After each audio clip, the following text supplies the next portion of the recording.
kita makan ni adalah bukan minyak. Kalau boleh pergi pam minyak, isi RM2, telan kenyang 2 bulan, tak ada masalah.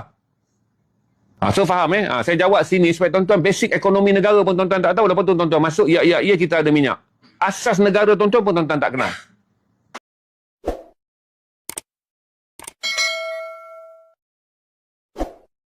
Jangan jadi tak tahu benda yang patut jadi pengetahuan asas. Minyak Malaysia tidak dikeluarkan sepenuhnya untuk kegunaan minyak tempatan. Minyak kita ni minyak berkualiti tinggi. Kita keluarkan untuk industri penerbangan. Berapa kali dah saya bagi tahu? Kita keluarkan minyak kita untuk industri perkapalan. Kita jual pada pasaran antarabangsa. Dan kita keluarkan minyak kita untuk petrokimia. Jadi kita jual minyak kita yang mahal, kita beli minyak murah daripada negara Arab, jual pada kita. Maka itu Petronas ada margin untung. Sekarang tuan-tuan kata tak tukar. Nak tukar tak boleh lah. Bukan mudah kita nak tukar terowong minyak kita yang pergi sampai ke KLIA untuk pumping minyak kepada kapal terbang. Kita hantar sampai ke Melaka untuk menghasilkan minyak petrokimia. Dia tak bolehlah satu hari tukar. Kerana trend ni dah berpuluh tahun. Kita fikir minyak kita berkualiti tinggi, kita proses untuk minyak berkualiti tinggi. Kita jual pada harga lebih mahal. Lepas tu kita beli crude oil. Kita jual untuk minyak yang ada. Jadi kalau kita ada minyak ni tuan-tuan bercakap. Dan untuk pengetahuan tuan-tuan, kita ni penegara pengeluar minyak yang kecil. Kita bukan kingmaker. Persen pun tak ada. Kalau kita katakan negara Teluk keluarkan 20%, Iran keluarkan 4.5%. Brazil keluarkan. Kita ni keluarkan kecil je. Sebab tu keuntungan Petronas 45 bilion je. Jadi tuan-tuan kena faham, minyak yang kita ada, kalau kita kata jual lah untuk orang tempatan, tak boleh lah. Sistem tu kita nak kena ubah. Sebab sistem kita ni keluarkan minyak, kita sambung, kita proses, kita hantar. Untuk 3 industri utama. Satu adalah penerbangan, kedua adalah perkapalan, yang ketiga adalah petrokimia. Jadi tuan-tuan ingat minyak tu boleh convert, lepas tu hantar ke stesen minyak balik. Tak boleh lah, terencatlah segala bentuk perjalanan ekonomi yang kita telah bina berpuluh-puluh tahun dalam industri minyak kita. Jadi jawapan baik, balik tadi saya kata. Lagi saya sebut, katalah saya suka marah orang. Kan saya sebut tadi, minyak kita ada. Bolehlah jual dekat stesen minyak murah. Tapi kan kita kata kita import bertepung daripada India. Tepung tu datang tak isi minyak dekat Shell depan rumah tuan. Kapalnya itu isi minyak di India. Dia kena bayar harga antarabangsa sebab India tak subsidi. Kemudian kita ambil makanan, kita order ikan daripada Thailand. Thailand dah kena catuan minyak. Bila catuan minyak, Thailand ni kritikal. Nelayan Thailand pergi ambil minyak, tak pakai minyak Petropam yang minyak diesel yang kerajaan subsidi. Dia pakai minyak komersial di Thailand. Kemudian dia balik lagi. Lori dia datang hantar. Berarti harga ikan akan meningkat.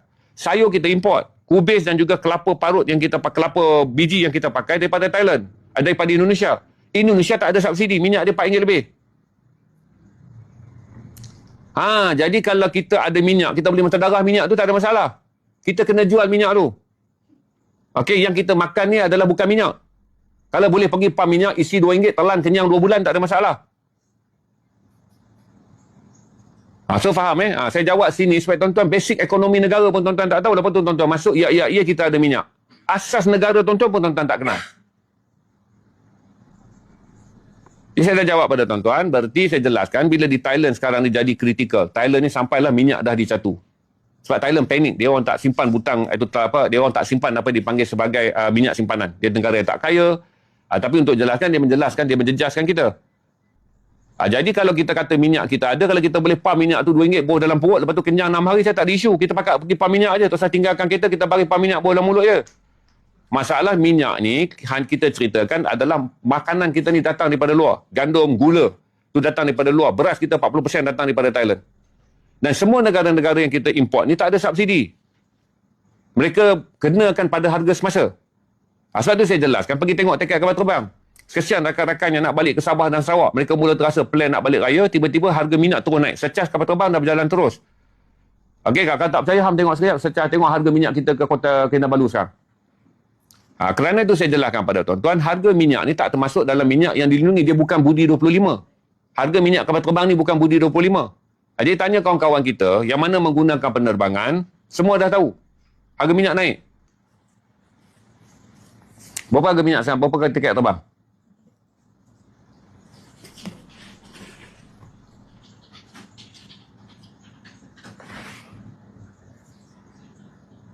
$1,700 return balik.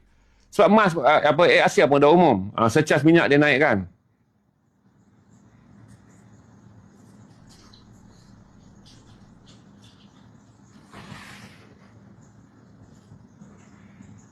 Murah pula kalau 525 KK.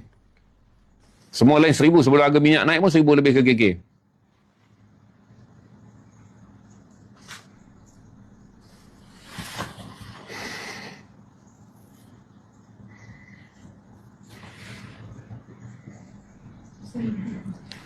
Kalau emas tu pun tak apa. Cuma emas ke emas?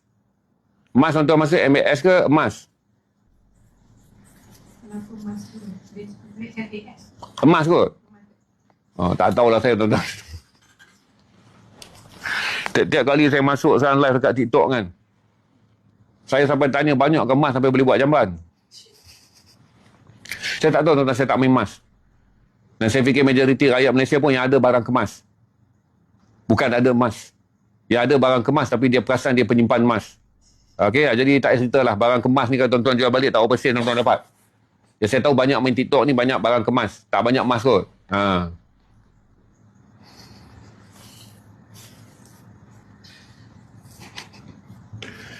So saya ingatkan tuan-tuan untuk faham tentang kenaikan harga barang dan juga bersiaplah daripada awalan untuk tuan-tuan faham bahawa tak semuanya yang menjelang selepas Hari Raya bergantung. Sebab saya berani jamin, saya ada sedikit ketidakfahaman saya tentang maklumat yang ada sekarang. Satu, kemungkinan besar algoritma maklumat yang ditentukan oleh kerajaan nak dulukan dulu tuan-tuan bergembira pada Hari Raya. Yang saya fikir, benda yang ini dah patut dibincangkan. Saya pun terkejut kerana Bamak daripada Kementerian Pertanian menyebut jawapan dia bahawa menyebut bahawa keterjaminan makanan tu ada. Memang jaminan makanan tu ada. Yang kita cerita inflasi, kadar kenaikan harga pada barang makanan kerana kesan minyak. Dia tak sama macam tahun dulu kita bincangkan keterjaminan makanan ni kerana berlakunya kemarau panjang di India menyebabkan ladang gandum terbakar. Kemudian berlakunya banjir di Thailand dan juga gangguan banjir di Vietnam menjadikan beras berkurang. Ini cerita 2024. Sekarang ni makanannya ada. Jadi Mamat ni dia pergi bergaduh dengan Wan Saiful, dia pergi jawab soalan tu dalam keadaan perli. Jadi rakyat kena dengar permasalahan dia dua secara peribadi, rakyat tak dapat maklumat yang benar. Maklumat yang benar, makanan ada di dunia. Yang menjadi isu pada kita, pengangkutan makanan dikenakan kos yang tinggi kerana kenaikan minyak. Kalau tuan-tuan faham, tuan-tuan ambil iktibar yang saya jelaskan siap-siap. Bagi kata Olivia Reed, satu perkara yang memang akan berlaku dalam perang ini adalah sabotaj perang ekonomi. Iran tak boleh menang dan tak boleh menguasai perang ini dari segi persenjataan. Maka Iran menyerang dengan menutup Selat Hormuz kerana kesan dia. Di mana Amerika akan kalah dua perkara dalam perang ni. Amerika mungkin menang perang ni dari segi pengoboman. Bom hari-hari seperti tuan-tuan tengok. Dan bom tu pun tak bagi dia menang dalam erti kata menang perang. Dia tak boleh jajah negara tu, dah sampai lahir dia pun tak tahu dia nak bom apa. Tapi dua perkara yang pasti berlaku. Bila Selat Hormuz ditutup, berarti negara-negara Arab tak dapat menjual minyak. Berarti dolar menjadi lemah kerana dia tak lagi menguasai keperluan penjualan minyak petrol. Itu dipanggil petrodolar. Petrol menentukan kekuatan dolar. Atau dolar menjadi mata wang rasmi untuk penjualan petrol. Jadi dolar lemah. Yang kedua adalah bursa saham Amerika akan menjunam. Kerana duit keuntungan yang diperoleh oleh negara-negara penjual minyak dibawa melabur. Yang ni saya cerita saham teknologi saja. Saya ada ambil cari research dia. Google saja menerima pelaburan daripada negara pengeluar minyak ni adalah 80 bilion. Microsoft menerima daripada negara pengeluar minyak 30 bilion. Data Void menerima daripada negara pengeluar minyak saja 20 bilion. Dolar USD. Oracle 80 bilion dolar USD. Salesforce 80 bilion dolar USD. Uber 80 bilion dolar USD. Dan kemudian Nvidia 115 bilion USD. Benda yang saya cerita pada tuan-tuan ni adalah bila satu duit tadi saya katakan dolar menjadi kuat kerana semua urus rasmi dolar ni urus rasmi petrol dipegang oleh minyak. Benda lain dipegang oleh emas. Emas ni wang fiat. Tapi dolar tak, dia bergantung pada minyak. Lagi banyak kekuatan minyak memerlukan dolar, semua orang nak pegang duit dolar kerana kita tak boleh beli minyak dekat Arab. Dia tak boleh beli minyak, jadi semua orang. Kita pun nak pegang dolar kerana kita nak beli minyak. Kerana urusan ini telah menjadikan dolar itu sangat kuat. Kemudian duit daripada dolar, jual keuntungan jual minyak, negara-negara Arab ni melabur dalam sektor industri di Amerika. Bila dia tak dapat duit jual minyak, dolar menjadi lemah satu hal. Memang nampak ringgit naik. Tapi akhirnya, apabila syarikat-syarikat ni tidak menerima pelaburan di Amerika, dia mengesankan Malaysia. Kerana ini syarikat-syarikat yang melabur di Malaysia. Yang kita sedang menanti pelaburan masuk daripada Google yang akan masuk. Kemudian pelaburan Microsoft yang akan masuk. Nvidia yang akan masuk. Semua syarikat ni kalau tuan-tuan Google, berapa Nvidia jamin labur di Malaysia? Microsoft ada jaminan labur di Malaysia. Oracle ada jaminan. Oracle yang paling besar berjanji dengan Malaysia.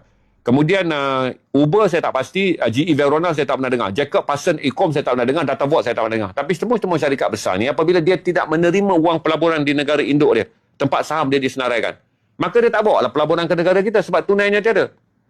Dia kutip duit daripada pelaburan bursa dia di Amerika, kemudian dia bawa pelaburan di negara-negara yang mempunyai potensi untuk membangunkan industri dia. Berarti kita bincang pula tentang peluang pekerjaan baru yang tak wujud. Pelaburan yang telah menyusut. Jadi ini juga satu kesan.